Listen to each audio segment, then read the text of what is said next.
Good evening, everybody, and welcome to the Cambridge Hot Club, May 1st, 2024. I'm very, very fortunate to have as my guest and co-host one of the finest musicians in the land, Calvin Weston. Welcome, Calvin. Hey, thank you. Thank you very much for having me. Yes, we've been planning this for a while. Here we go. That's right. When we discussed it the first time, you were ready yesterday. So glad we Yeah, finally got it. yeah, we finally got it together. Thank you for having me, man. It's a pleasure. It's a pleasure and an honor. From your Thank you so studio in much. Philadelphia. Yeah, Studio B, the Soundscape Recording Lab. That's what I call it. And here's where I make my records. This is where I record for other people, here on the third floor of my house in Soundscape Recording Lab, Studio B. I just want to throw this out there right now that if any of the musicians out there that's listening or anybody needs some drum tracks, recordings put on any of their projects, just hit me up at gcalvinweston@gmail.com. Send me what you want me to do and let's get to it. Oh, yeah. Well, we've got one great musician in the house, or two great musicians. Roz?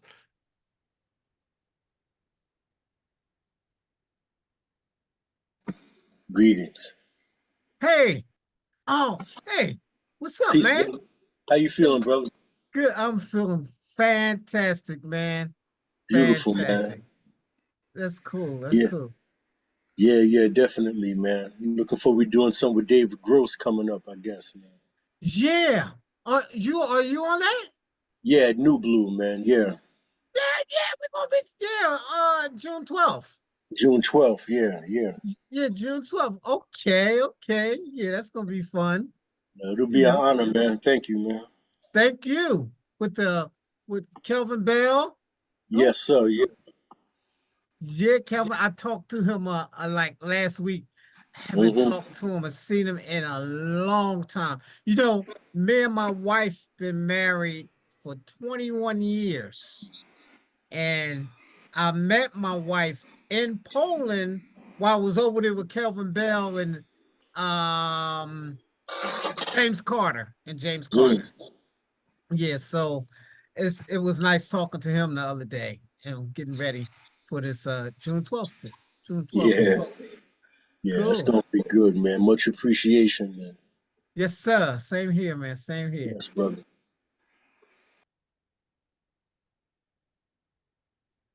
So, Calvin, tell us what some projects you're working on. Um, you mentioned Live at the Fillmore. You played with them in New York last week, correct? Yes, at the Shapeshifters Lounge. That's such a hard name to say. Oh, that's Matt Garrison? Yes.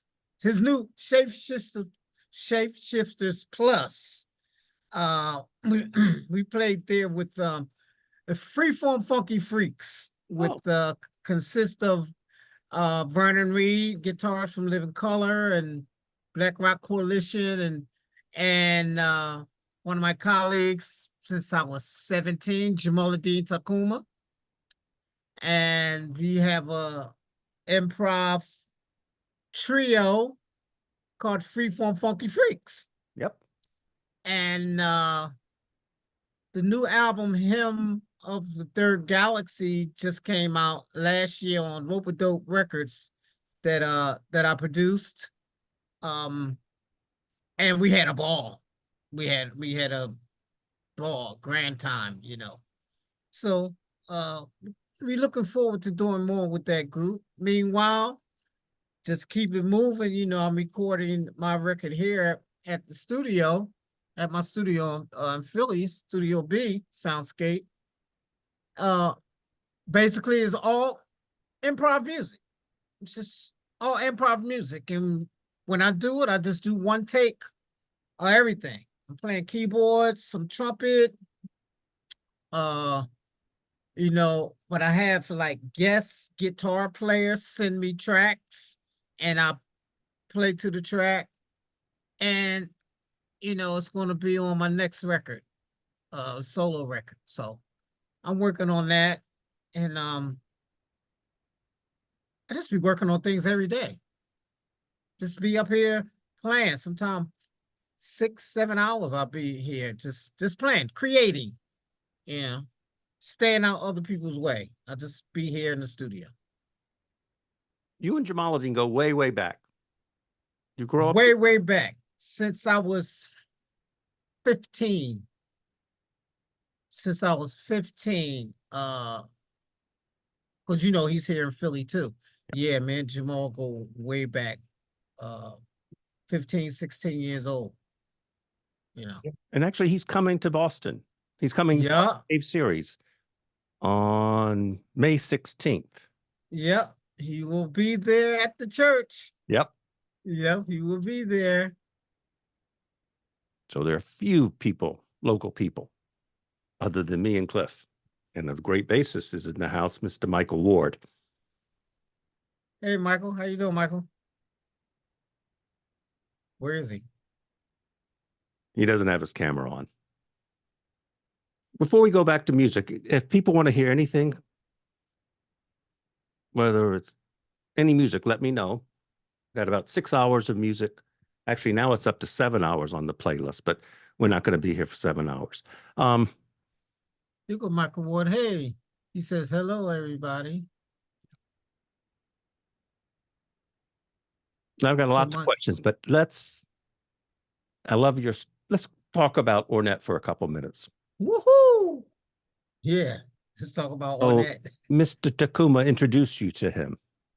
Well, actually, Or Jamal and Charlie Ellaby. So Charlie Ellaby was the other guitarist in Ornette's primetime band, along with Bern Nix.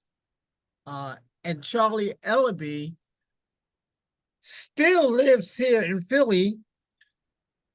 I lived 2 blocks from Jamaluddin. I mean Charlie Ellaby. I lived 2 blocks from Charlie Ellaby. And Charlie and I had a group called Vito together. And he just said, he said, hey Calvin, Ornette is looking for another drummer. You want to go up to New York? First time in New York, I was 17 years old, and I'm like, who's Ornette? I didn't know who Ornette was, you know? So he took me up there. Boy, he just blew my mind. A young 17-year-old kid coming from Philadelphia, first time in New York, and going to hear Ornette, and it just took me out, man. It just, I'm like, what? Whoa, what is this? You know, I'm used to playing Earth, Wind, and Fire, KC and the Sunshine Band, Average White Band, stuff like that, R&B music. When I heard Ornette's music, I didn't know what to do. I didn't know what to do. You know, I told this story so many times. So you know what happened with Ornette was that he, at the rehearsal, he said Calvin, will you come up and play for me? So I said, yeah. And he counted the tune off, 1, 2, 3, 4. And everybody just started playing. And I sat there. I didn't know what to play. The music was so different, you know? So I started playing swing. And out of everything that was going on, when I came in and started playing swing, he stopped. And he looked at me, he said, Calvin, this is not bebop. This is not bebop music. So I didn't know what to say. I didn't know what to do. I said, well, you know what? Just let me sit back and just listen.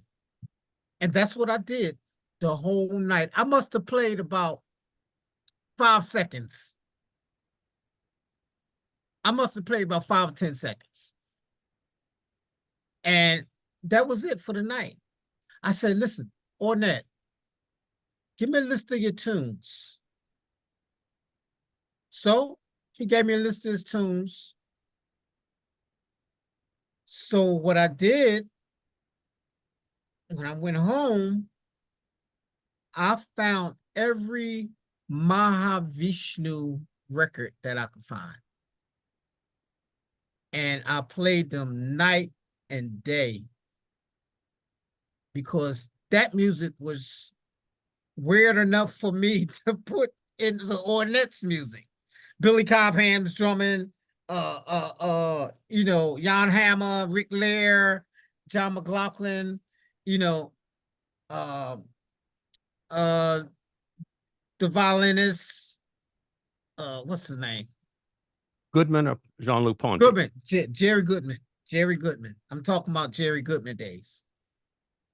So what I did was I took those tunes and applied them to Ornette's tunes.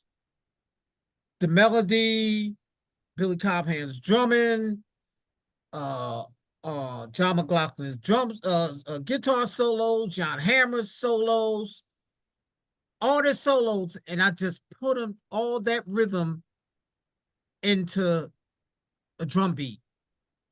And when Ornette called the tune off, I said, okay. And right beside that tune, I had something like Immolate Birds of Fire on Ornette's tune.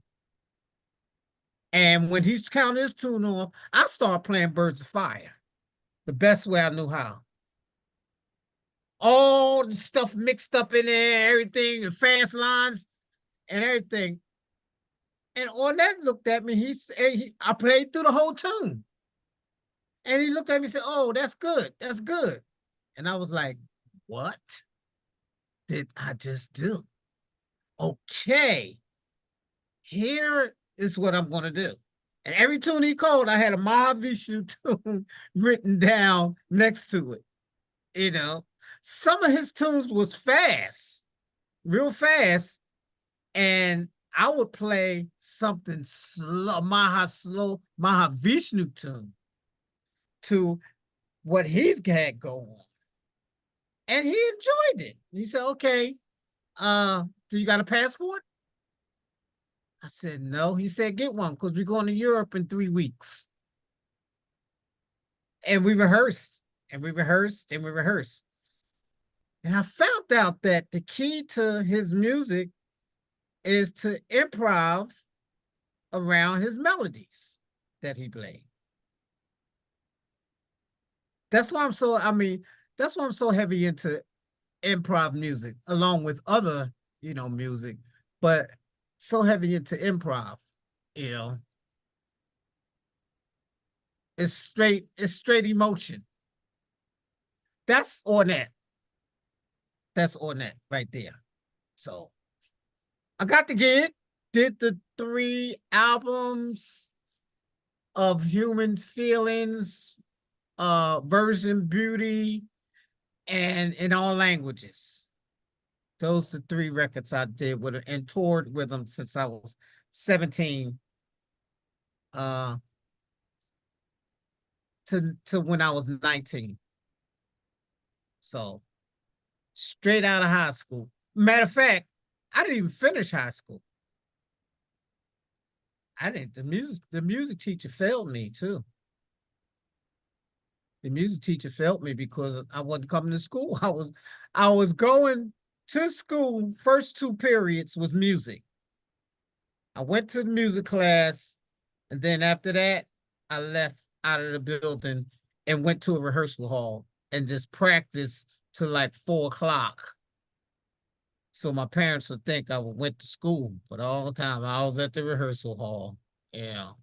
So That's that. That's on that.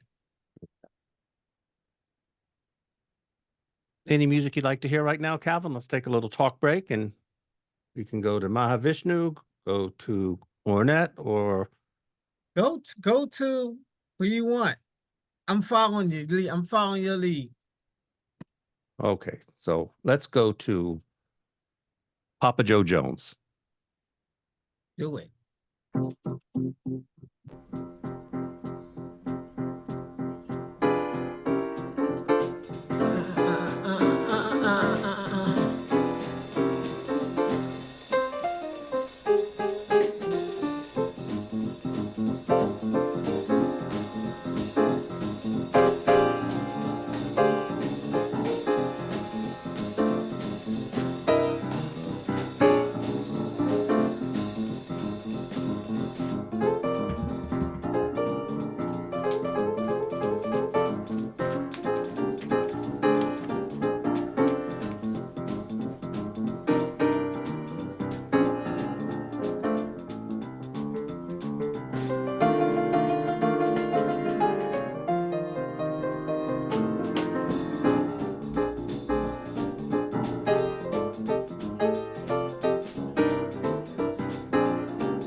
Roland Peak.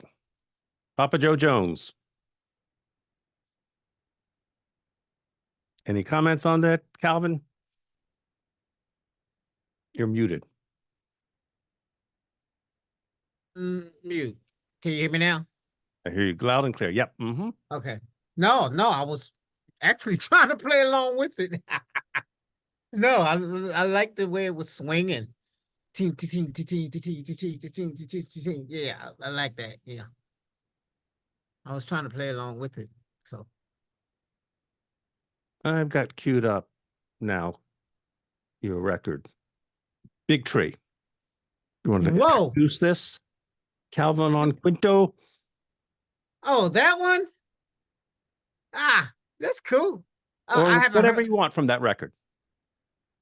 Let's try Bloodline. Bloodline.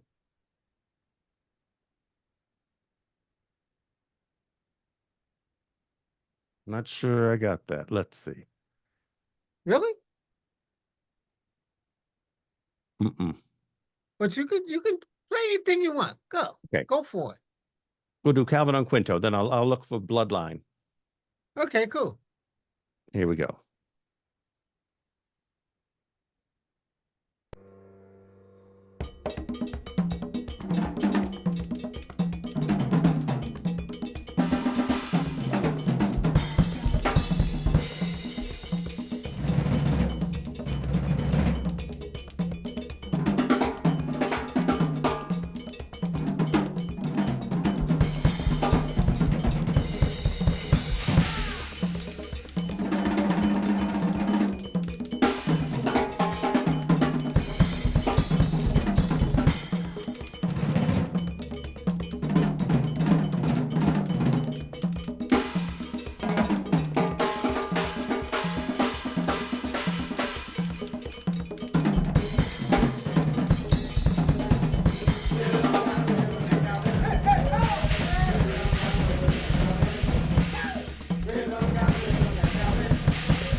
And that was called Calvin on Quinto. That's about 20 years old, isn't it, Calvin? From your record, Big Tree.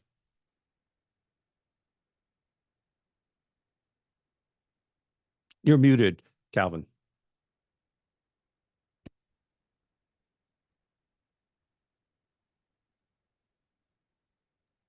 Okay, can you hear me now?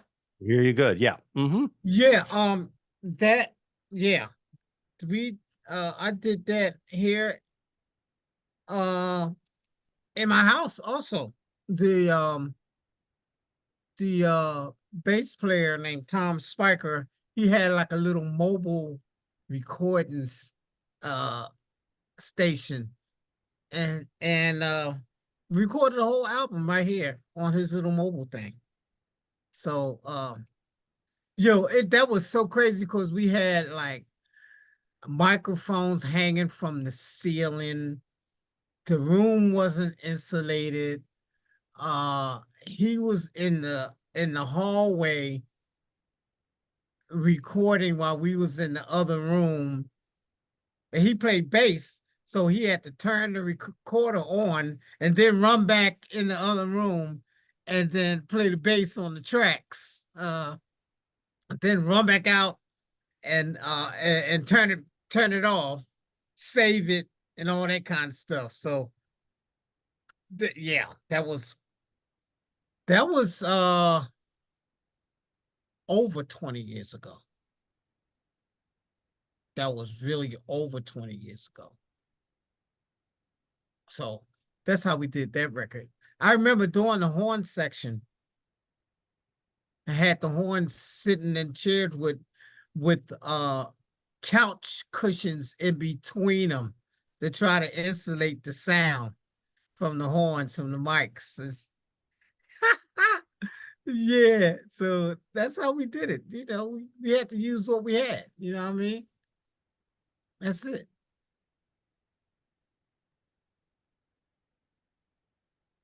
Any questions from anybody before we go to more music? I have Bloodline. They also have, we can play your music, anything new from you, or a little something new from Billy Cobham. He was a big influence on you. Real super, super big. I tell you about that story. Let's play some music first. Your music or Billy's music? What do you have pushed up for play Bloodline? I haven't heard that in a while. Okay. This is also the album When We Were Young. Yeah. That you and your son on the cover? That's me and my son on the cover. One of my sons, that's my firstborn son. And my other four kids is on the back of the record. They play on a tune called Juvenilic Harmonic, whereas though they're playing all the music. Um my son that's on the front cover, he's playing bass. One of my daughters is playing the guitar.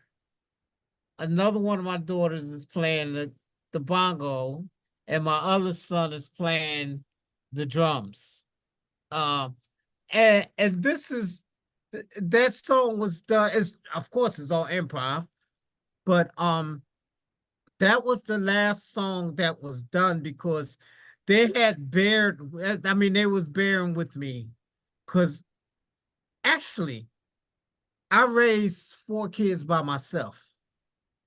Those four kids, my two boys and my two girls from my first engagement, I raised them by myself in this house, and after doing the record and everything like that, I said, come on, y'all, come on up here and play, and we're gonna record you, and you're gonna be on this record. So really unfortunately, the son that's on the record label on the record cover, me holding his hand going across the street, 15 years ago, when he was 18, he was killed by a drunk hit and run driver Hmm. here in Philadelphia. So I, always, you know, it's one of them things where as though it was very unfortunate, but he's on my record and he's with me at all times. His soul, his spirit is with me at all times. So I dedicate my music to him, his soul, his spirit, and my family. What can I say? So yeah, that's him. His name was Calvin Dominique Weston Wilkerson. So yeah. Forgiveness is very powerful. That's all I can say. Forgiveness is very, very powerful thing, And matter of fact, the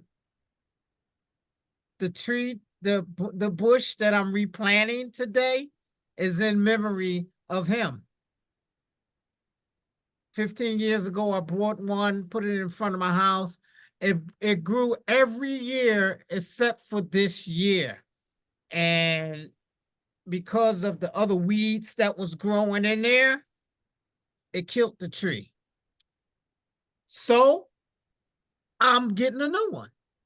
Something that will blossom and bloom during the winter and during the summer. It will not die. Like his soul will never die in me. Mhm. That's it. That's it. Thank you. Sorry to bring up that.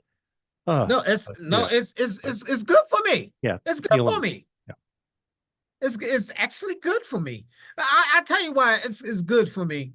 Because just like I was saying, forgiveness is very powerful because at the trial, matter of fact, I was in Yugoslavia with James Blood Ulmer because it was a hit and run and they didn't find the person. And the person turned themselves in. They turned themselves in. And I was in Yugoslavia when I found that out. So I'm like, oh, okay. But during the trial, to make a long story short, during the trial, he pleaded guilty and I forgave him. Before they handcuffed him and took him to jail. I went in a room with him and my family and his family, and I said a prayer. And when I forgave him sitting on the stand, the judge looked at me and he excused himself from the bench. He said, "Excuse me, I have to take a break for a minute." And he went to his chambers. And when he came back, he was wiping his eyes and he looked at me and he said, out of all the years I've been a judge, I never heard anybody say what you just said. And you went and prayed with his family for his soul? Yes, I did. But the forgiveness was for me also. So I can continue on in a positive way. And you know what? Unfortunate things can kind of, if you look at it the right way, can bring you some happiness and some relief. But the forgiveness was for me. Let's play some music. Let's play. Beautifully said. Thank you. Thank you.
I got an echo.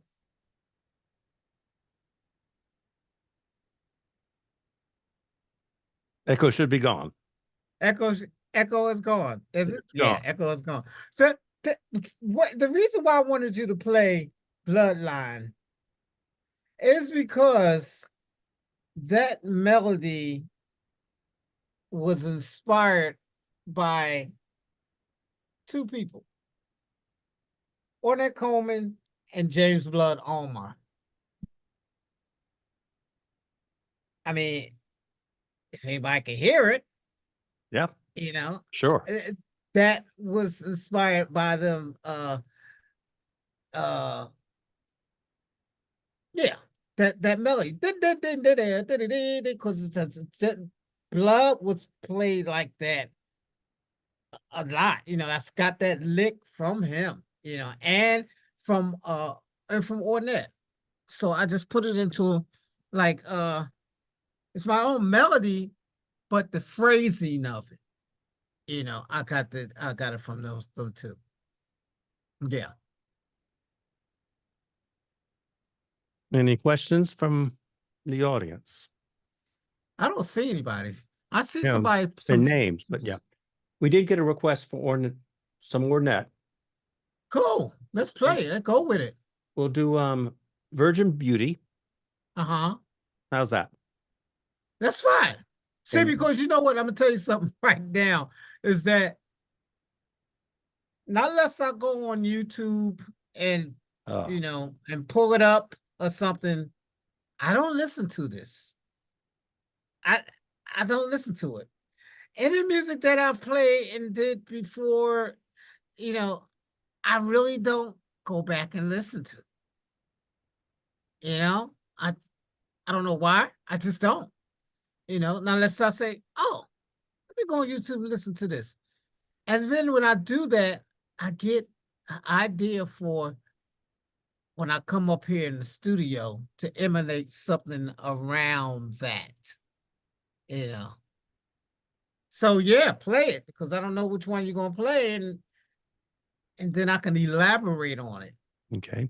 I've got queued up Virgin Beauty, which actually incredible Ornette melody, and then we'll follow that with Blood's Crying. Okay. You're on both these records. Here we go.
Man, that's beautiful. It is. That is beautiful, man. And you hear the violin in the back? Oh my goodness. I remember on a gig somewhere in Europe with Ornette live, and he picked up his violin and started playing. I'm like, oh my goodness. Then he put the violin down and he picked up his trumpet and started playing. I'm like, what the? I mean, everything about what he was doing was so. I mean, it was beautiful. You know, he's one of the reasons why I started picking up the trumpet, playing the trumpet. He's one of the reasons why I bought a violin. I bought a violin and I started improvising on violin. Him and of course my Vishnu Orchestra, Jerry Goodman. Okay, because I was always listening to my Vishnu Orchestra. So with that said, I know you're gonna play something else next. What was you gonna play next? Some blood. But we have a question. Because Yes. Jerry Garcia is on that album, not on that track, but Eddie Karp asked if you have any recollections of music making with Garcia. No, because he had overdubbed on that record. So I wasn't there at the session when he did it. Jerry Garcia had overdubbed on whatever tune that he played on. He had overdubbed after the fact the record was done. After the rhythm section was done, then I think Ornette called him in to do that. So I never met Jerry Garcia. And I know Ornette and DiNardo, they opened Yes. for Grateful Dead some in the 90s. Yeah. But you So weren't. I guess that's how he knew. I wouldn't know about that. I guess that's how he knew Jerry Garcia. Yeah.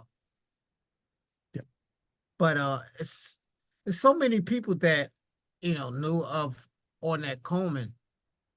It's crazy because he told me a story about when he first came to New York from Texas with his plastic horn, and he went somewhere to play the Vanguard or something like that to sit in, and they literally told him, get off the stage. They literally told on that, yo, get out of here, get out of here. What the heck you playing? No, they kicked him off the stage. He had a plastic white horn, and he came in playing Ornette, and they were like, yo, no, somebody just mentioned the 5 spot. Maybe that was it. But Yeah, he Ornette played told there me for the story. 5 or 6 weeks when he first came to New York. Oh, okay. Well, they told him like, get off the stage. You ain't playing. But yeah, yeah, Ornette, yeah, Ornette. That's all I can say is Ornette, man. You know. He was a genius. You can't Yeah. say that about a lot of people. I was just reading about the 5 spot concerts the other day that the maestro Leonard Bernstein would go every night. Okay. He was lying on the floor, just listening. Yeah, because I mean, who was that? Well, a lot of people say stuff about Ornette that they just couldn't believe how. I seen Ornette do. I seen Ornette. You read music from left to right.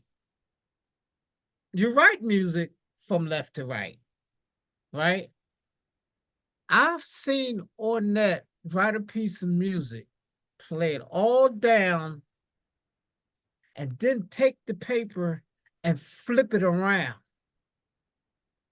See, when he wrote, you could see the notes on the other side of the paper. He took it and he flipped it around and he played it backwards. Oh, come on. I mean, he played it backwards. And its sound is just as beautiful. Ornette never once told us what to play. Never. He had a melody, but he never told us what to play. Oh, Calvin, play that beat, take this beat right here. No. He would play something and he would say, what would you play to this? And he would play it, and then you would play something after. And then he would ask you, so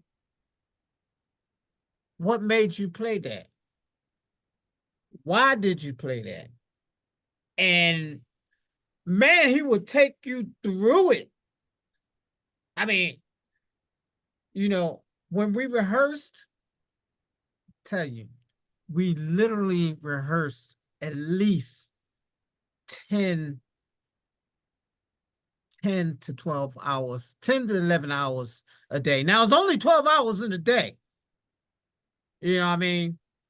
But we would start at 2 and we wouldn't stop until like 10 in the evening with a break, a lunch break, but we wouldn't stop to then.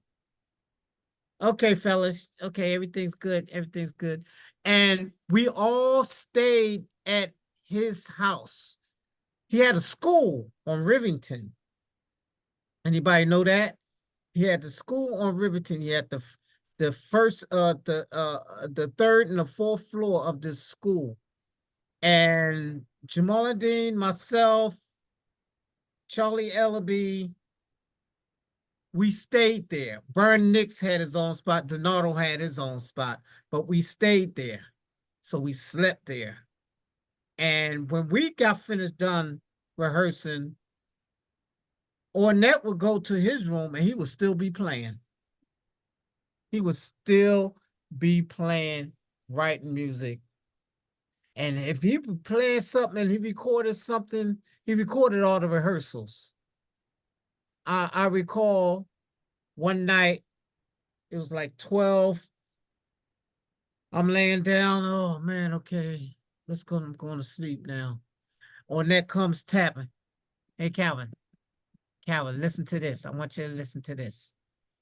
I mean, you couldn't say, oh man, come on, Ornette, I'm asleep. I'm trying to go to sleep. No, you don't know. You don't do none of that. He'll give you his little cassette tape with the headphones, and he will put it on, and you will lay down there and you will listen to it. You know, after that, you know, it's been many times where I fell asleep with the headphones in my ear. You know, he'd come get his tape recorded. Next day we would start rehearsing.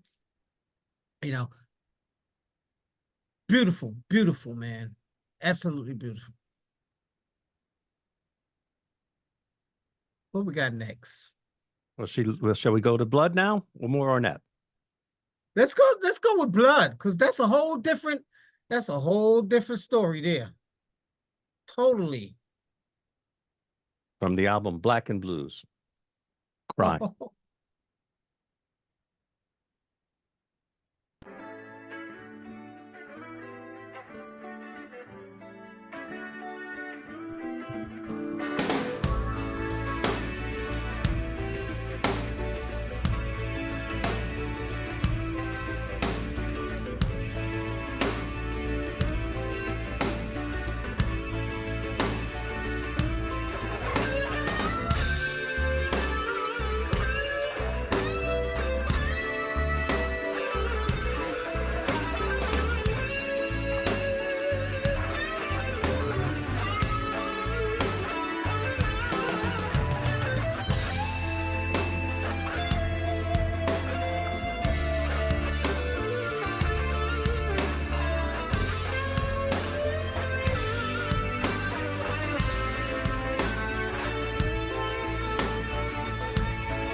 around looking for a home. I don't know why you want to stand in my way, girl. I just want to tell you that I love you and I want to stay. I've been trying so hard, looking for you, and trying with the heart on. I've been loving you, and Lord knows that's the truth of that.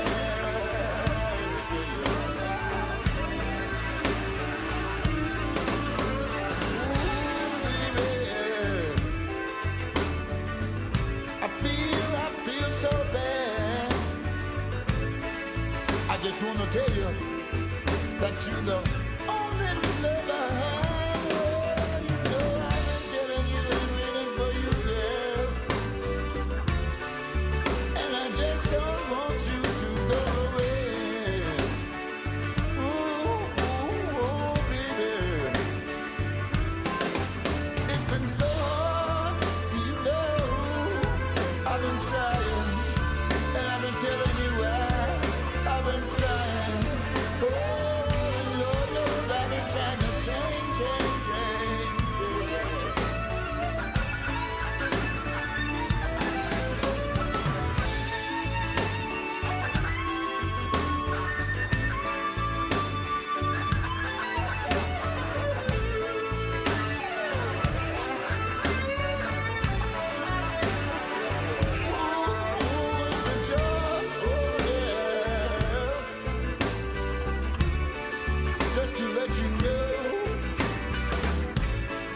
that our love will be better if we both need us go.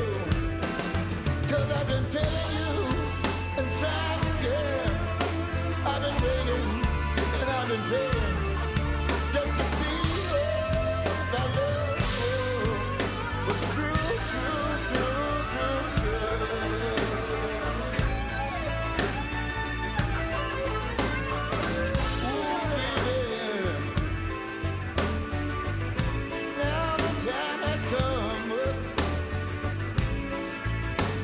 Want to get together. Now is the time to run. Yeah, yeah, yeah, yeah.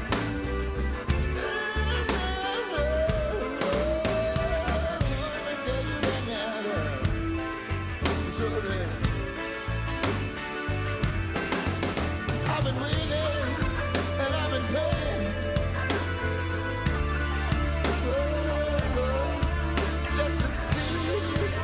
If I love was true, true, true, true, true, true.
Just sitting here telling myself, ooh,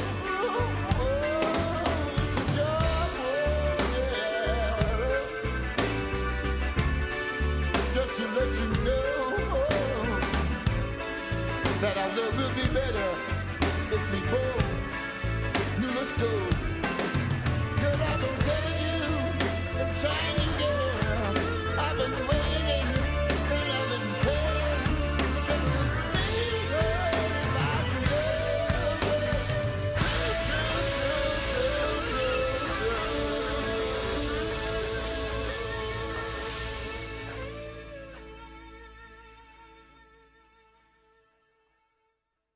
You know what? Echo. You know what? I'm gonna tell you something right now. God rest his soul, Ronnie Drayton. Ronnie Drayton is on guitar on there. Am I correct? You're correct.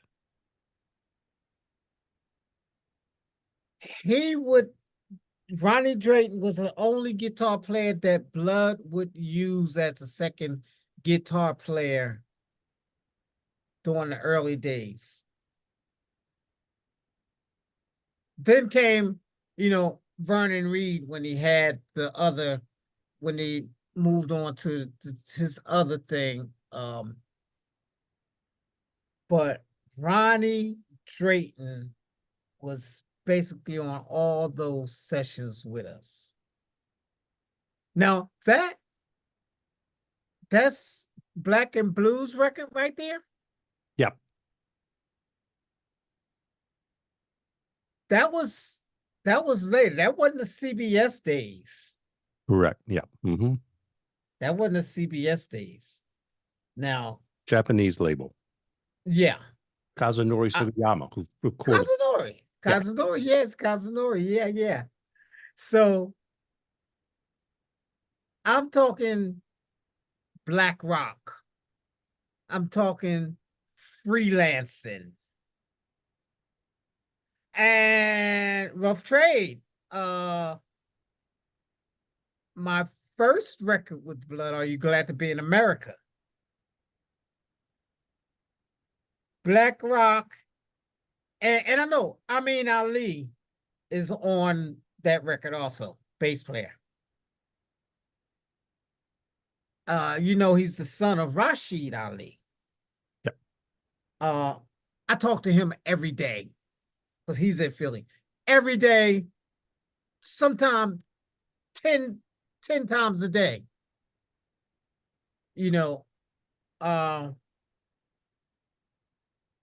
God rest Ronnie Drayton's soul, man. Oh, that's all I can say. And he brought out that aspect that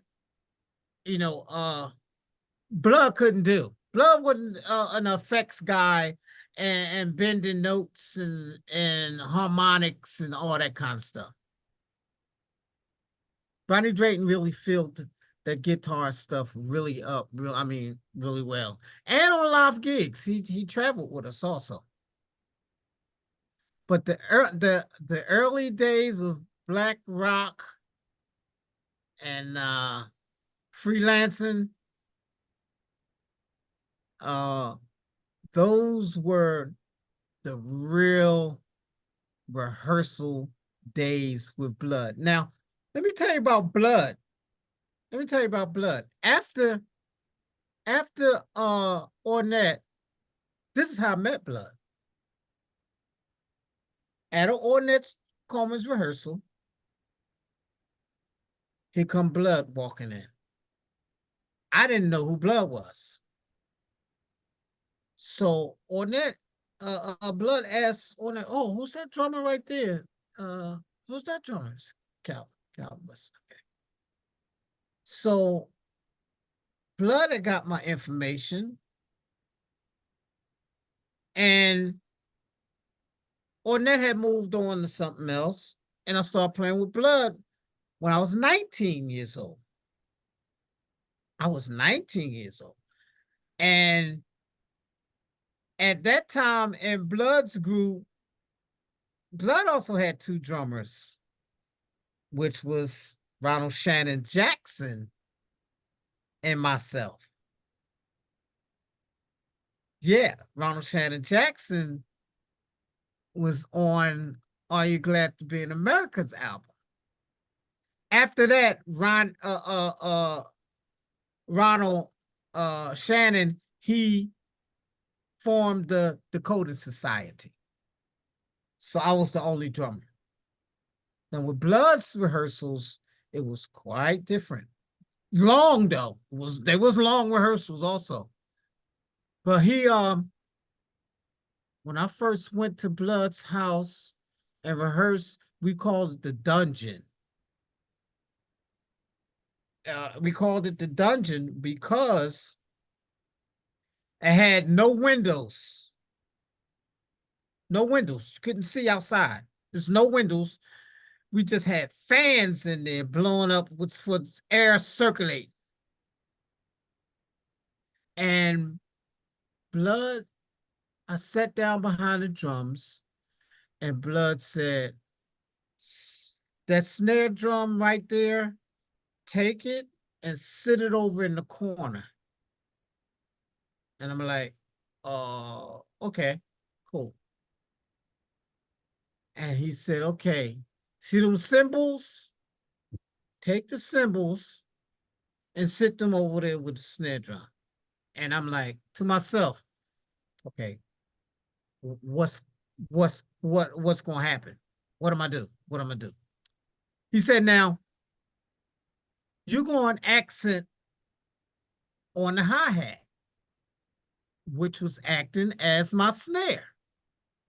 You're going to play 4 on the floor, and you're going to play the melody on the toms along with, he called it a drone, which I didn't know what a drone was.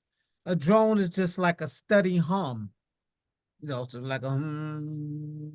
And you play this melody inside that just fast melody that we used to play.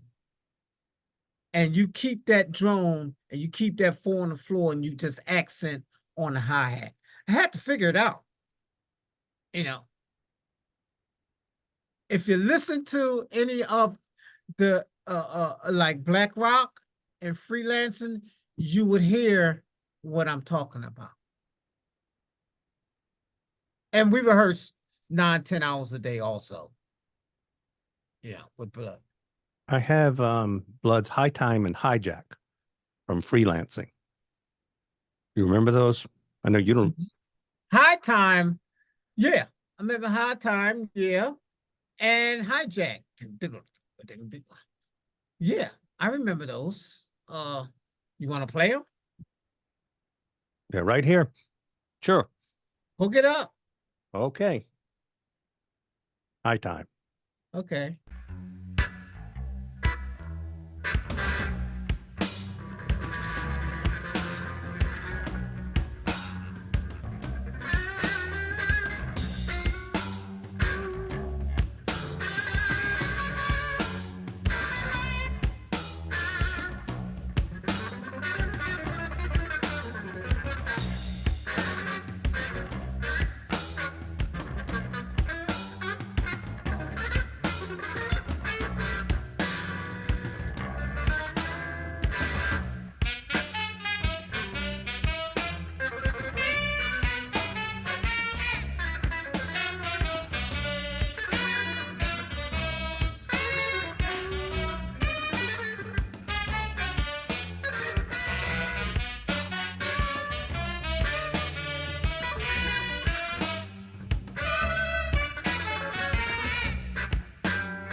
Well, Yeah. yeah.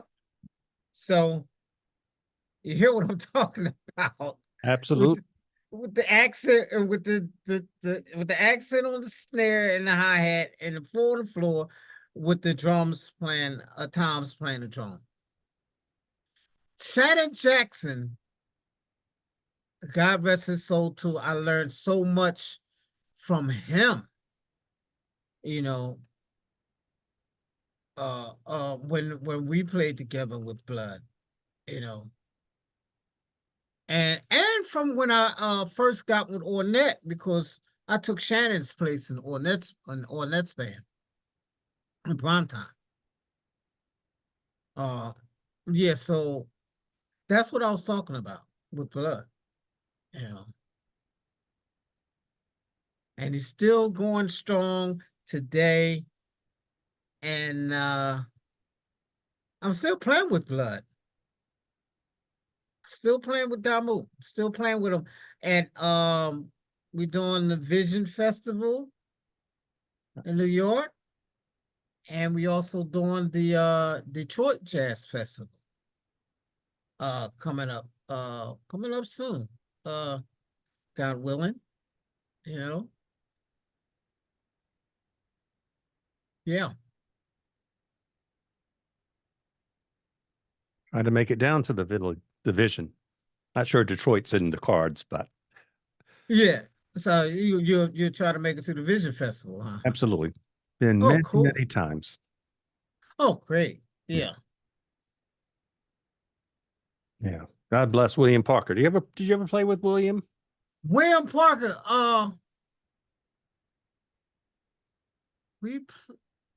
we did one thing together at what it might have been a tune or something at the Forward Festival. It's been years ago. It's been years ago. Yeah. Any questions from the audience? Requests? Yeah, Ronnie Drayton is on that record we just heard, but he did not play on the piece we heard. Yeah, yeah. No, and actually that tune, High Time, had some words to it. But I guess it didn't make it on the record, so. And what was the other song? Hijack? We didn't listen to that. Yeah, Hijack was the next one queued up. Yeah, Hijack. Yeah, Hijack. We can play that. I was going to ask you about the group. Hope I pronounce it properly. Nasira. Nasira, that was done. Actually, that was done. That's on Billy Martin's label. Amulet Records. Mhm. That's on Amulet Records. That was, that's when Billy was first getting his label together, and that's all electric drums on there. And I was in California at this guy's house, and he had electric drums there. So I started playing them and recorded them, and then I brought them back home and just put some other stuff on it, and Billy putting it out. And Billy, put it out on his label. On the record label, it mentions ARP. Is that what you're talking about? The electric drums? Do you remember what ARP is? No, I don't. Yeah. It's on that record you play. It says you play drums, bass, ARP, keyboards, and trumpet. Yeah. I played everything on there. ARP. I don't know what the heck ARP is. And you remember the keyboard player, Brian Marcella? Yeah. Up with him. He's on that. If we want to listen to that, he's a incredible keyboard player. I'm going to see Bryant this Saturday. Oh, really?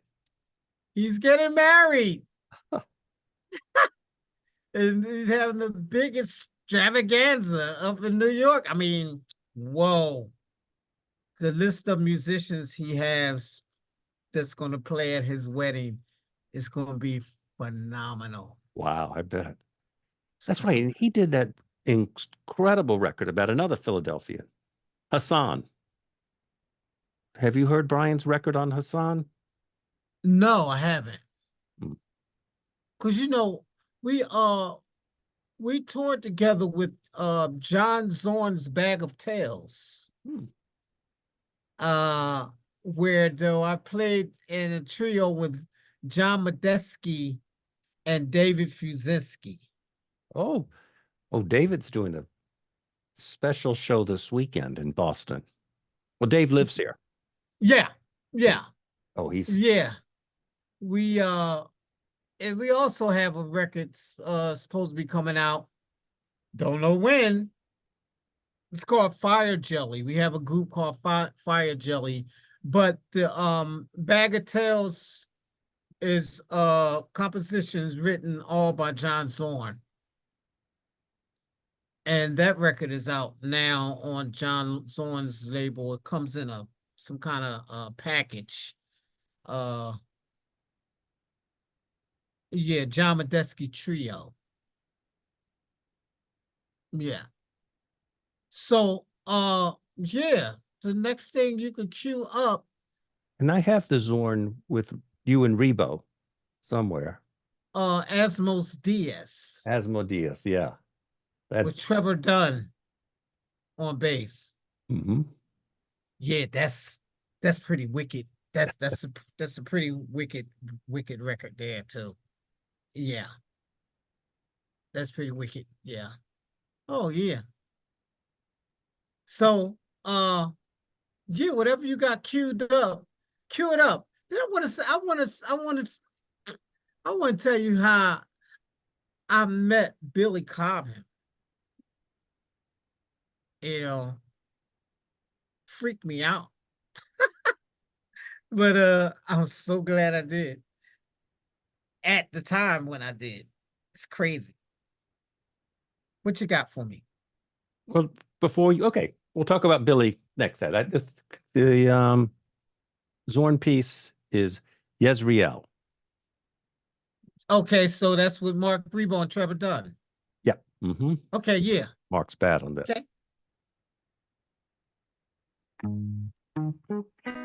Oh yeah.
Okay. Love in the about 2 minutes before the end, you just start exploding behind the most melodic. No, okay. I remember that session really well because first of all, we did it at Bill Laswell's studio in East Orange, New Jersey. Secondly, John Zorn was there. Now, you brought up exploding at the end there.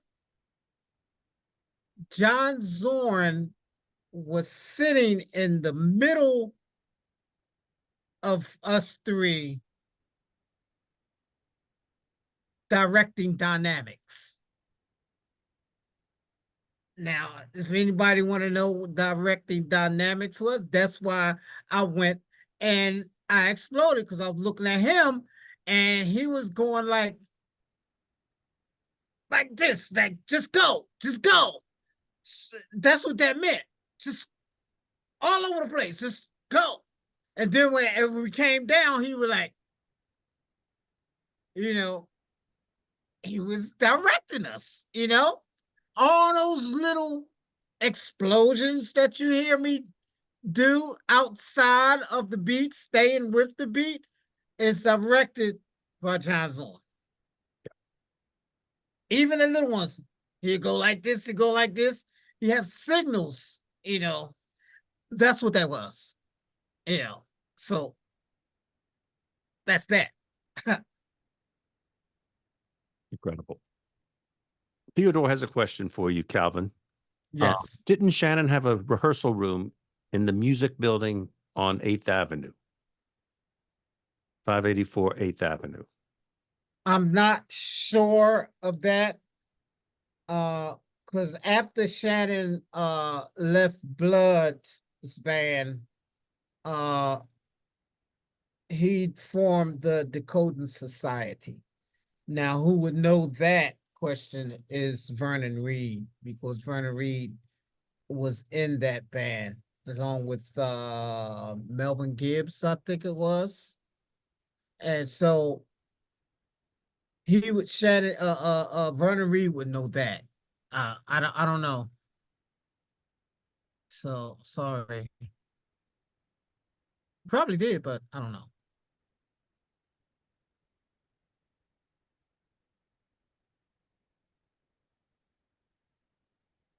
Let me ask you, do you remember you and Jamaluddin did some stuff with James Carter? Yes, Land in the Cut.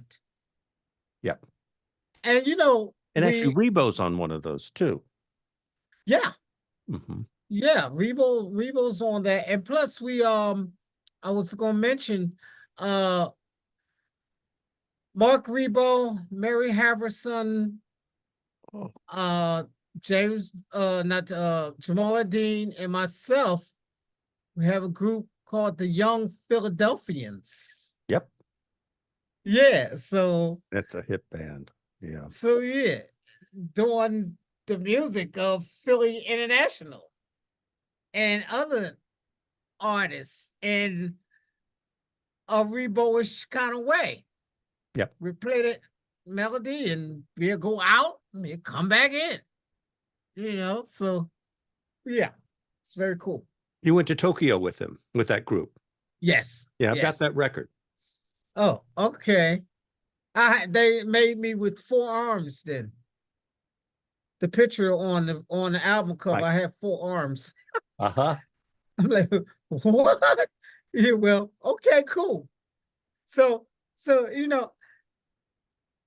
Billy Cobbin.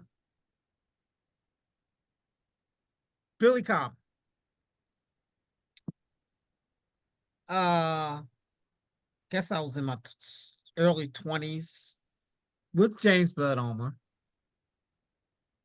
We were doing a gig at the Bottom Line in New York. Okay. The trio with James Blood, myself, Amin Ali. So we're on the stage playing, and I mean, we had so much energy back then. We rehearsed the music, I mean, to like the T, playing all the lines, hitting all the breaks and everything, and just having fun. So I'm playing, and I look back in the audience, and I see this person sitting at a table, like oh, because we playing, we hitting it, and like, oh man, I don't know what he was saying, but he was leaning back in his chair, totally enjoying it. So after we play, I'm backstage, and here comes Billy Cobham. All the time sitting back, that was him back there, enjoying, because we was playing stuff that was really fast, that probably reminded him of Mahavishnu Orchestra, stuff like that. And he comes backstage, and he shakes my hand, and he said, man, oh man, y'all was killing it. Y'all was killing it. And he's shaking my hand. I'm standing up there like this.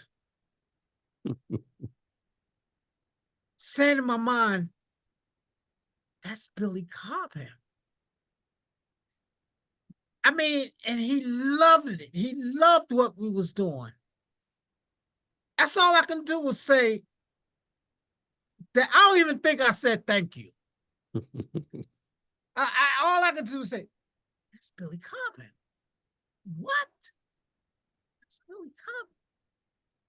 All the time, me not knowing we was opening up for his band that night. I didn't know. But you know what? I'm kind of glad I didn't know. I mean, because it wouldn't, I don't know what would have happened if I didn't know we was opening up for him. I probably would have been like, oh, no, Billy Cobham's here. I better not mess up or whatever. But since I didn't know, we just did what we did. And he loved it. And he absolutely loved it. And I always been a Billy Cobham fan, but that just made me even more that he was appreciating what I was doing.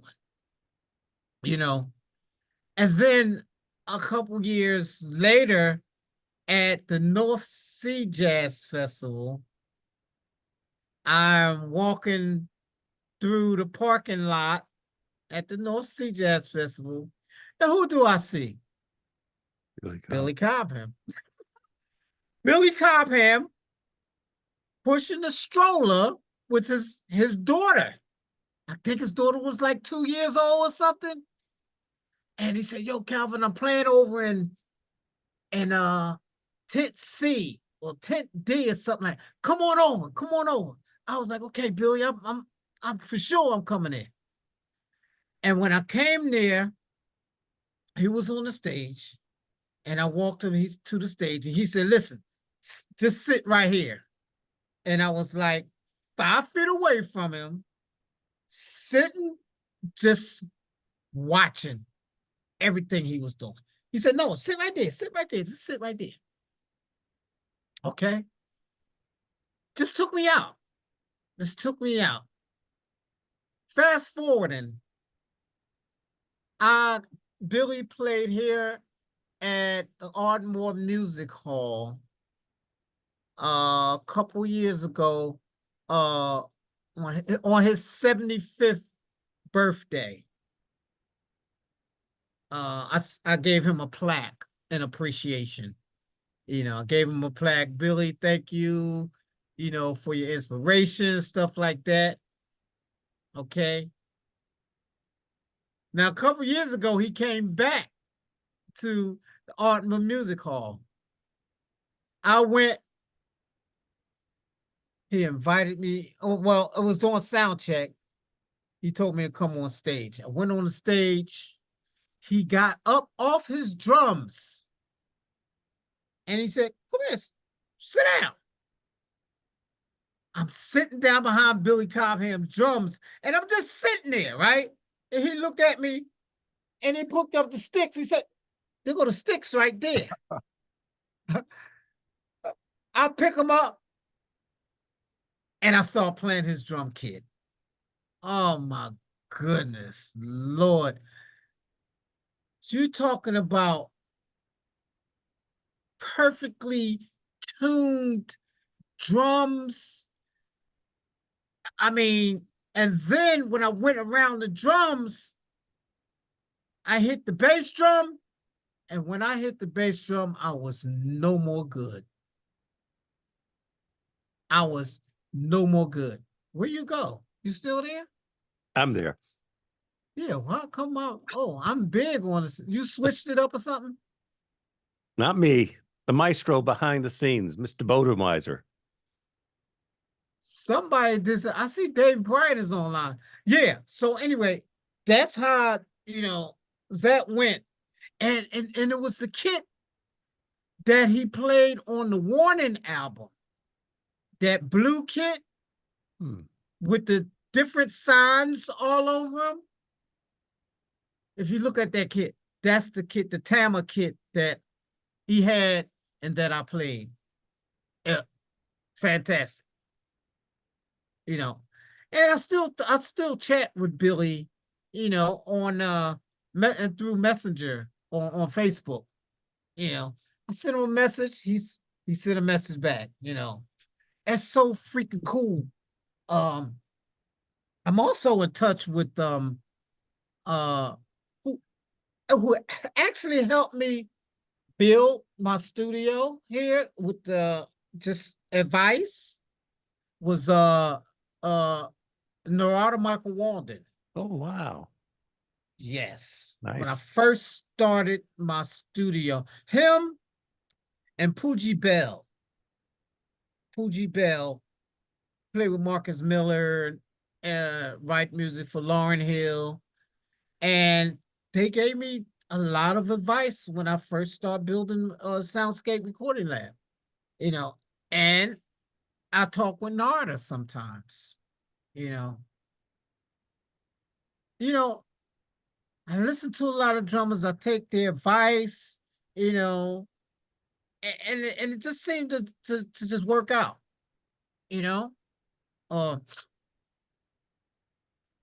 with and because Mahavishnu was still is my number one group to turn to. Also got some advice from Gary Husband. Gary Husband, whoo, I get some advice from him. Matter of fact, these cymbals that I got from Pasty. I know I heard Gary playing them and I sent Gary a message. I'm like, "Gary, what cymbals are those?" He sent me the specs to all the cymbals and I got them. I'm not endorsed by anybody, so I paid out of my pocket for it, but I got them. It's cool. This thing is freaking me out. Okay, we can put back the gallery. Yeah. Oh, you know how to do that? You're not in front of everybody now. And we're in Zildjian country here. Do you ever play Zildjian? I do. I got some Zildjian set up right now. Mm-hmm. Let me see something. Wait a minute. I'm trying to do something. Let me see. You want to be the whole screen? No, wrong thing. Put you to the small screen. What other drummers did you? Say that again. I was going to ask other drummers that you heard growing up that made you want to give your life to these. Well, I tell you, I started when I was about 6 or 7 years old. And it was The Motown Review, Barry Gordy's people, the Temptations, James Brown, the Jackson 5, Smokey Robinson, that era right there used to come to North Philly during the Motown Review at a place called the Uptown Theater here in Philadelphia. When you get time, look up the Uptown Theater. It was 4 blocks from my house. Matter of fact, it's still like 5 blocks from, no, let me see, 19. It's still like 4 blocks from my house right now. So my uncle used to take me to like the Sunday matinees, Motown Review. I mean, I seen all the Motown acts there. And what got me was the drum kit. Used to sit in the middle of the stage. Now back then, they didn't know about having carpets and rugs and stuff underneath the bass drum, so it wouldn't move. So they used to tie a string or something, a rope around the tension rods of the bass drum and put it around their seat so it wouldn't slide. And the drums used to sit right in the middle of the stage, and every time the drummer would be playing, the drums would shake like this. They would just shake like an engine running in a car. Used to just shake, and I was like, oh, that is so cool. I like that. And I started playing drums at that age. Now, the thing about that is that I never played a drum. I used to beat on people's cars on my block. You know, like how you go doo, doo, with your hand. Doo, doo, da. People say, Calvin, get off my car. And I used to go down the whole block just beating on people's cars. And my cousin, I went over his house for Christmas, and he had this sparkling red, beautiful drum set. And he was just beating on it. He didn't make no sense at all. He was just going. I look at him, I said, you know what? I remember this so well. I said, you know what? You can't play no drums. He said, I bet you can't play no drums. I said, I can play drums. I can play drums. No, you can't. Yes, I can. I said, give me them sticks. And I looked inside the stereo and I said, put that record on right there. And he put the record on. And it was Marvin Gaye, I Heard It Through the Grapevine. And when he put the record on, I started playing the record. Had everything working. So that's when I was done. I became a drummer. Everything was working. So, you know, it was a natural gift for me. Yeah. But other drummers, I mean, I listened to Dave Guecko, Dennis Chambers. I listen to a lot of drummers. And I just take what they do and I just add it into what I do. You know, I take bits and pieces, and do what I do. Put it in there with what I do, you know? Well, while you're talking about Motown, remember Motown Mash with Carter, Jamaluddin? Oh, yeah. Shall we cue that up? Hey, what up? Cue it up. Okay. Motown Mash. This is from Laying in the Cut. James Carter, Calvin Weston, Jamaluddin. I don't know Jeff Lee Johnson. Jeff, oh man, God rest his soul, man. He's from Philly. Jeff Lee Johnson was one of the guitar innovators of original music. He played with George Duke. Okay.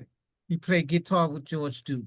If you look at some of George Duke's live concerts, you will see Jeff Lee Johnson playing with George Duke and from Philly. And man, you know what? It's just, we lost a lot of great musicians over the years, God rest his soul. Jeff Lee Johnson was one of the best. Yes. Thank you. Motown Mash. Motown Mash.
Yeah.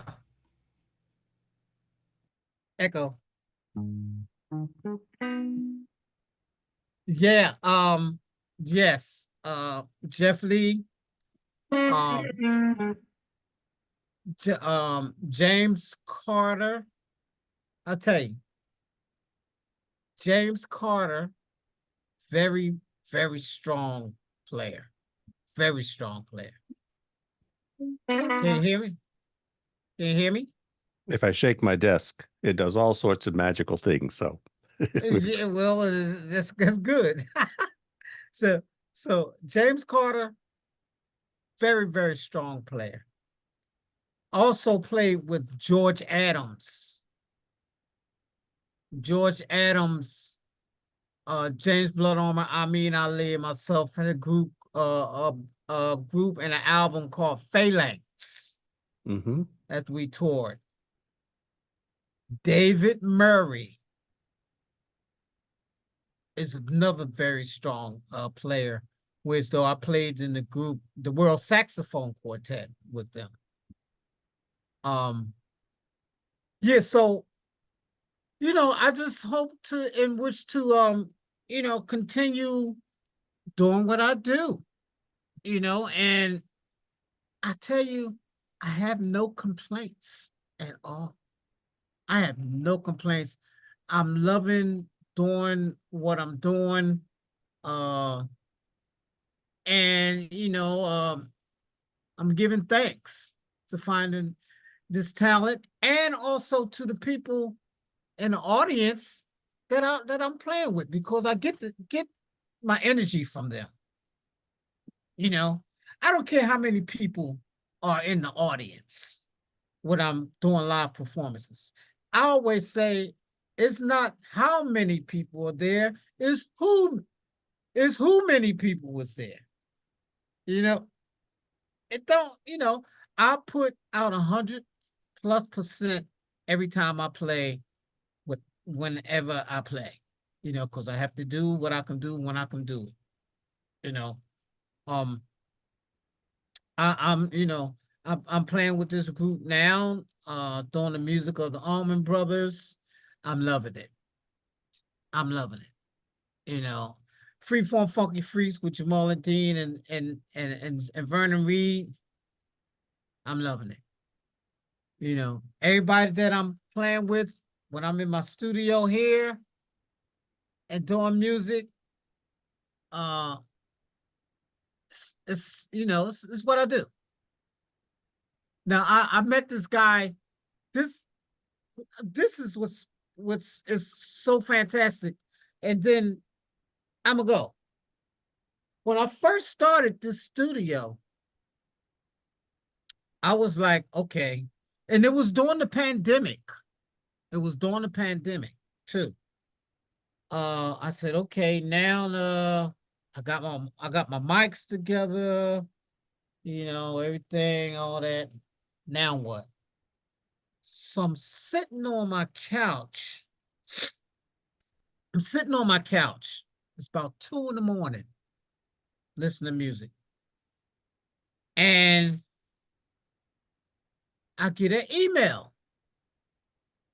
from this guy named Jason Berry in California. And he said, hey, Calvin. I didn't know him. He said, yeah, man, I like the stuff that you do with Ornette. He said, I want to do a record, and would you record some tracks for me? Now, this is the first time now. He said, oh my goodness. Okay. I said, yeah. Yeah. Okay. So I'm getting like, okay, what's going on? So he said, well, how much you charge for me to do a track? So I didn't know what to tell him because, you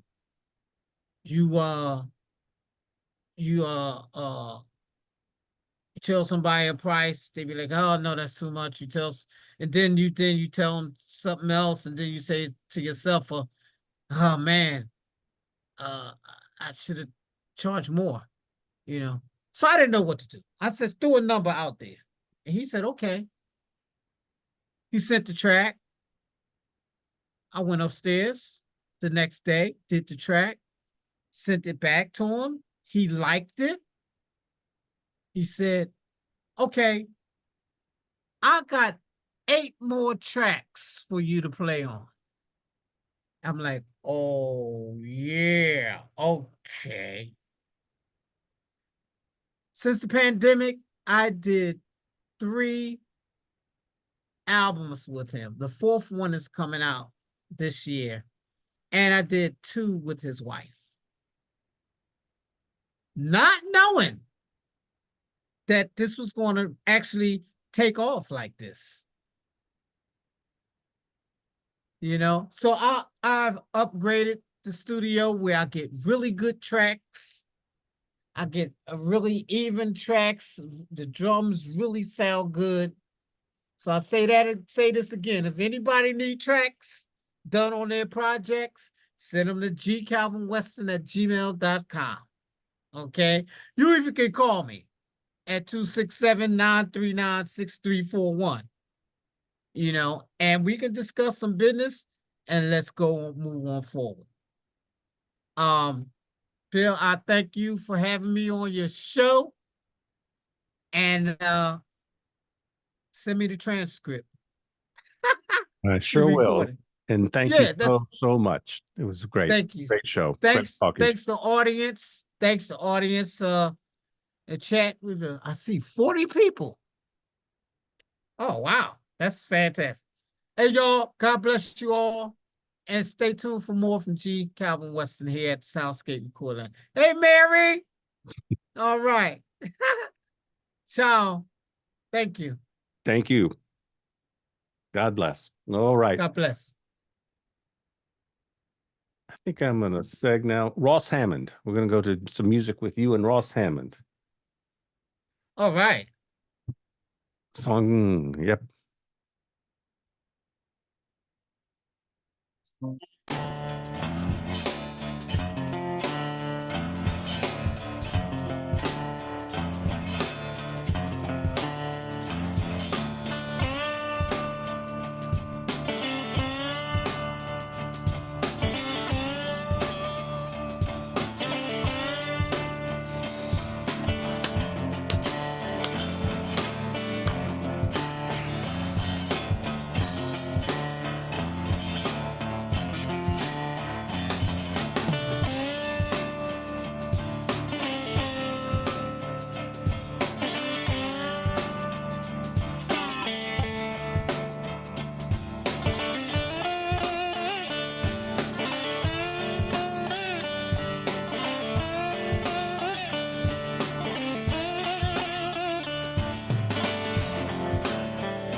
Thank you so much, Calvin.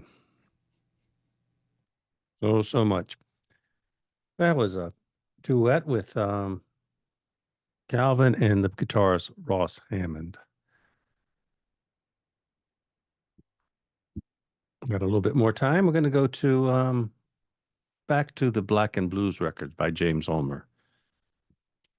This is called Tower of Power, and another great feature for Ronnie Drayton.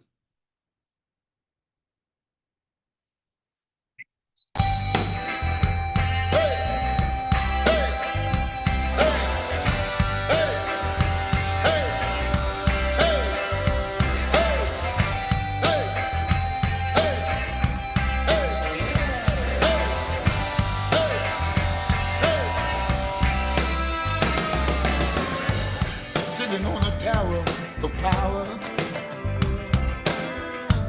where kings and queens make their stand, yeah. Men still going out fighting, yeah, to keep control of the land. Oh.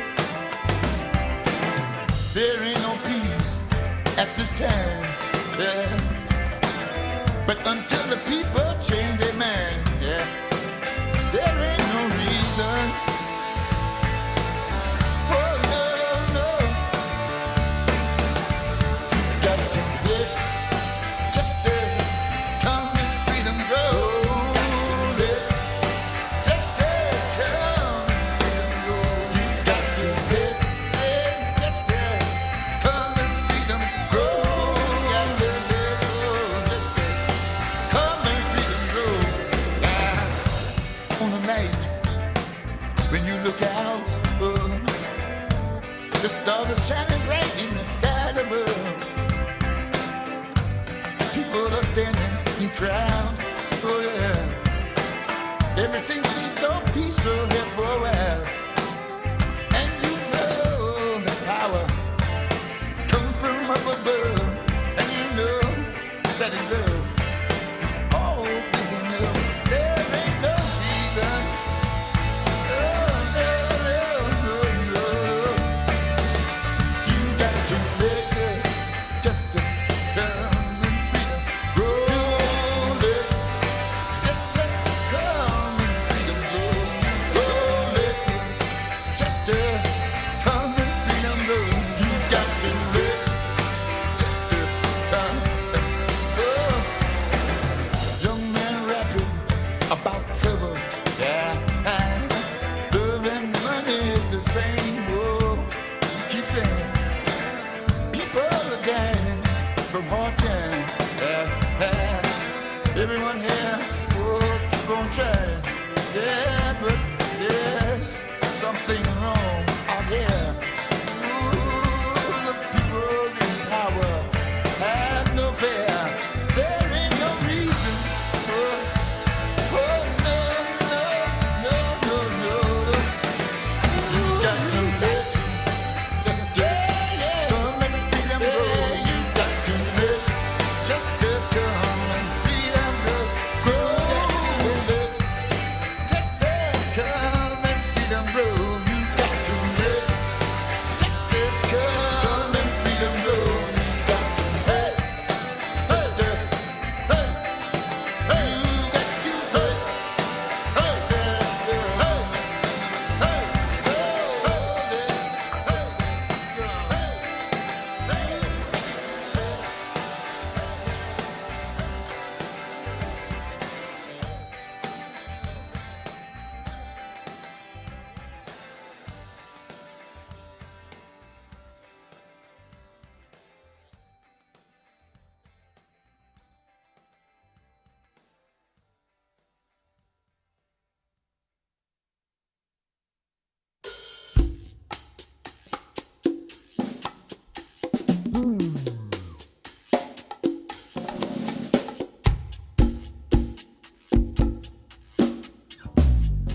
Billy Cobham and the band Serre. That is a piece called Destinos from the record De Cuba to Panama. Well, we were very fortunate tonight. I was fortunate. What a great night with Calvin Weston. We were joking before the program. We're born just days apart. And so there he is playing Allman Brothers music, which I grew up with, and he's talking Motown, and I grew up down the street from James Brown, so that and more connections.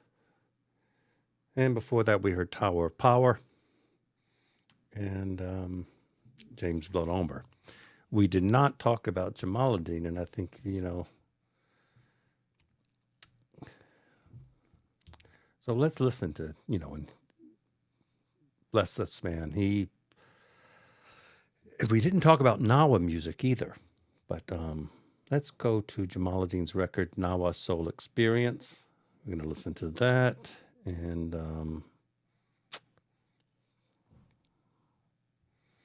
then I don't know how many of you have heard this young lady, Zoe Amba. I'm going to check her out too tonight. If you got other things you want to hear. But Jamaluddin Dakuma, which reminds me, the first time I saw Ornette was at Carnegie Hall in the 70s, and I had never seen a bass player in my life play the way he did. And that was many, many years ago.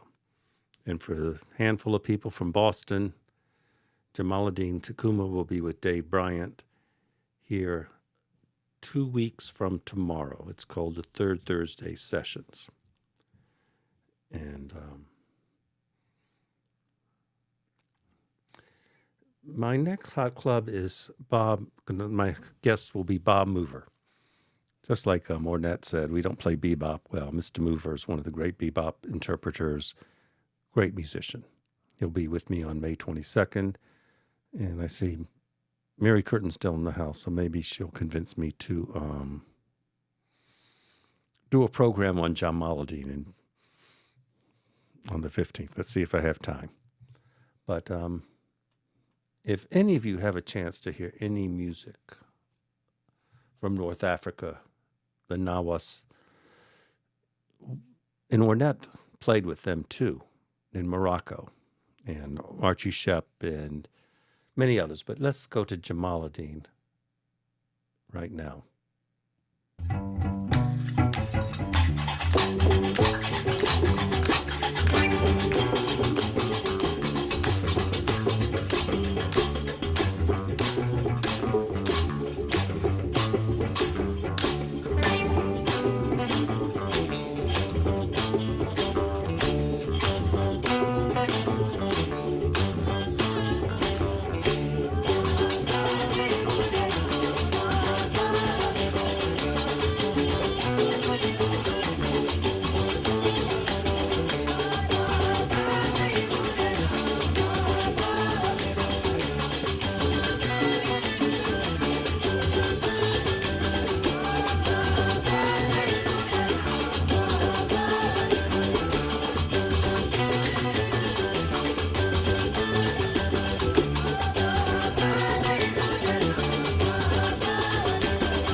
Kamaluddin Takuma, bass player.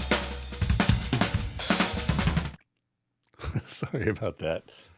Not enough hands for this. Any questions, comments? Thanks for everyone. And let's go to a short piece. And this is looking for it now. I had it. Oh, Calvin Weston. This piece called Goodbye.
You've got your diamonds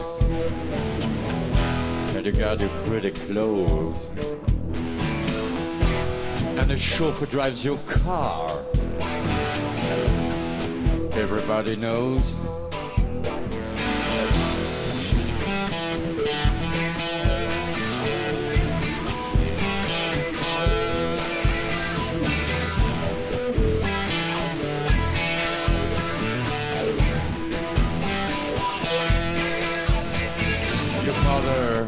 she's in Harris, owns a block in St. John's Wood. Now she gets her kicks in Stepney, not in Knightsbridge anymore. Don't play with me, 'cause you're playing with fire.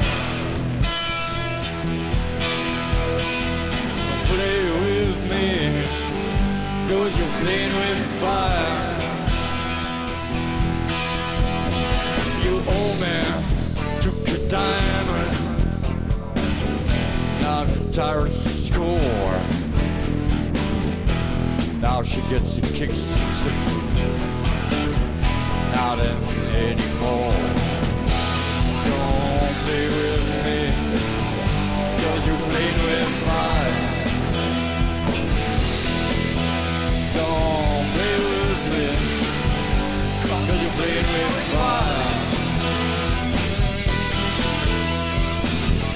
Now you've got your diamond, and I will hit some other. That you better watch your step, girl, or start living with your mother. Don't play with me, 'cause you played with fire.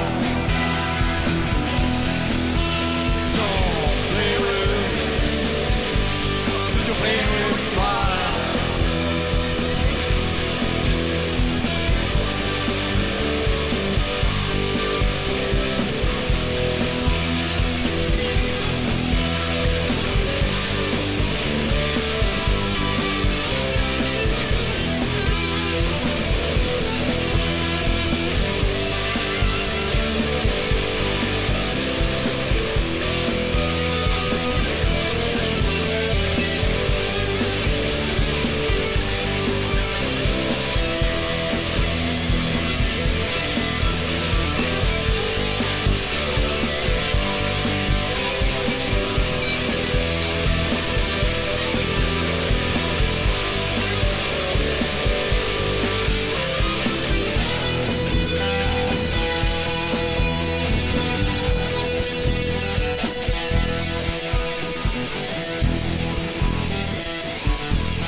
Not the Rolling Stones, but bless them in their 9th decade.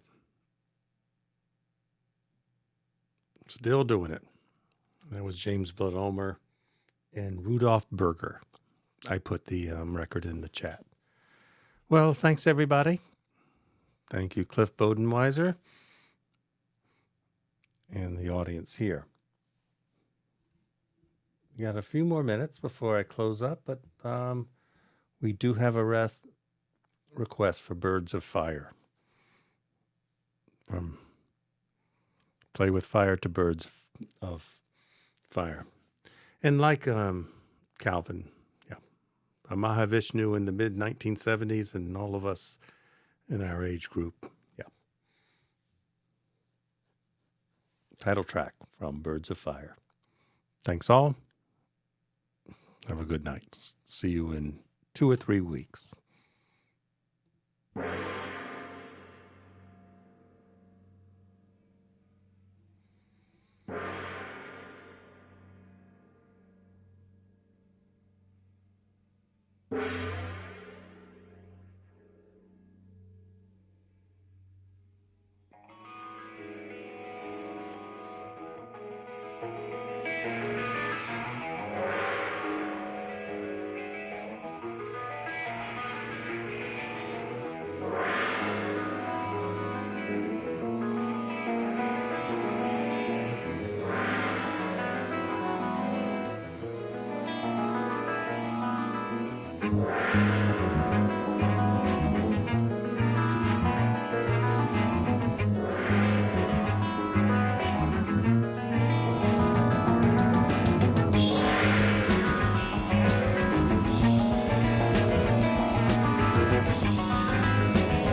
all things must come to an end. But when it comes down to music, there's no end.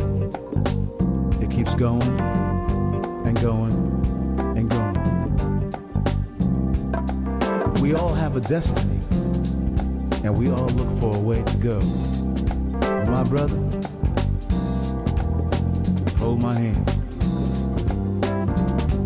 Bring it on back. Bring back the music. I want to hear it loud and clear, like a heart beating, like water flowing. Bring back the music. Bring it back. I want to know. Can you tell me, please? Bring it back. Bring it back.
A lot of fellows don't understand about my tom-toms, how I can get the tone out of them and what I will do with them. But they don't understand it's got one particular thing. It must be tuned. That's why they have independent heads. Well, I tune them always in fifths. I don't know the average drummer will agree to that or not. And it goes something like this. Here goes.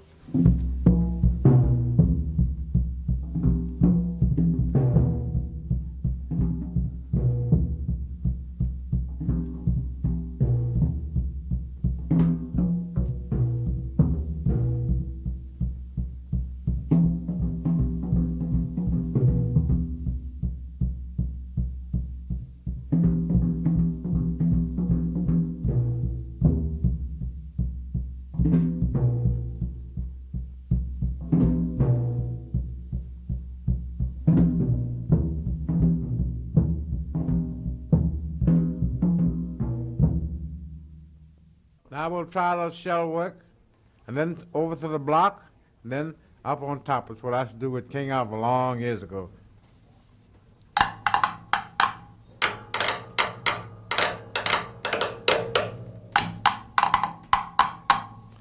Now watch out for the shell.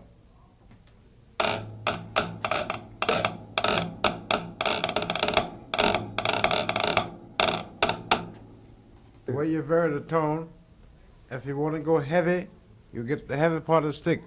Want to go light, you get the keen part of the sticks. Now it goes like this. Now here's the light part. Watch the heavy part. That's the difference. The keen part of the sticks for the light part, and the heavy part of the stick for the heavy part. Now I'll give you a little demonstration on the how I vary the tone. There goes. Heavy part. Now I'll give you a little bit of rim. Now I'll give you a little shell.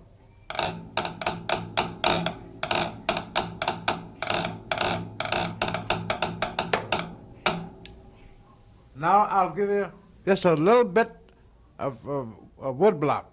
I'll vary the tone.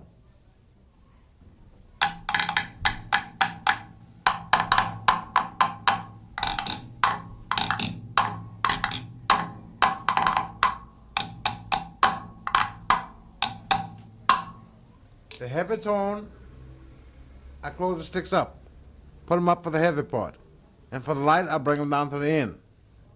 You got to put them out, pull them in, that way. And playing with the band, and the band is in the chorus, all playing nice and soft. Well, then I jump to the rims. I jump this way. Like that. Then, if the piano comes in with a solo, I get to the little shell this way. With a press roll. Shell. Now that's not the wood. That's not on the edge of the rim. That's the shell. Now I'll explain something to you about the shell. On the real old time drum, the shell work, these modernistic drums got this pearls. Well, that isn't got a tone. The rims the same way. Now these rims I got here got the pearl in them. Well, now it's got about, I'll say, about 3/4 worth of the rim cut out to put this pearl in there. Well, of course, that cuts out some of the tone. Now, and when you do that, it makes it lighter. Oh, you got to hit heavier. Now, I'll play this way with the piano or the clarinet, something soft, up like in the stick. Now, or else I'll play on a shell with the pressure roll. Now, when the band comes in, all together, an ensemble, now I'll beat with the butt end of the sticks.